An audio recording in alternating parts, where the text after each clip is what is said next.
सोने की कीमत में आज 13,900 रुपए की बड़ी कमी वाक़ हुई है। जेम्स एंड ज्वेलर्स एसोसिएशन के मुताबिक फी तोला सोना 13,900 रुपए सस्ता होकर 5,49,962 रुपए हो गया, जबकि 10 ग्राम सोना 11,917 रुपए की कमी से 4,71,503 रुपए का हो गया।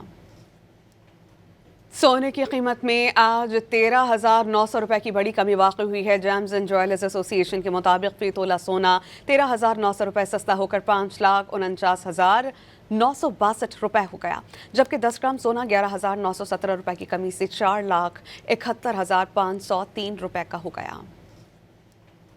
सोने की कीमत में आज 13,900 रुपए की बड़ी कमी वाक़ हुई है। जेम्स एंड ज्वेलर्स एसोसिएशन के मुताबिक फी तोला सोना 13,900 रुपए सस्ता होकर 5,49,962 रुपए हो गया, जबकि 10 ग्राम सोना 11,917 रुपए की कमी से 4,71,503 रुपए का हो गया। सोने की कीमत में आज 13,900 रुपए की बड़ी कमी वाक़ हुई है। जेम्स एंड ज्वेलर्स एसोसिएशन के मुताबिक फी तोला सोना 13,900 रुपए सस्ता होकर 5,49,962 रुपए हो गया, जबकि 10 ग्राम सोना 11,917 रुपए की कमी से 4,71,503 रुपए का हो गया।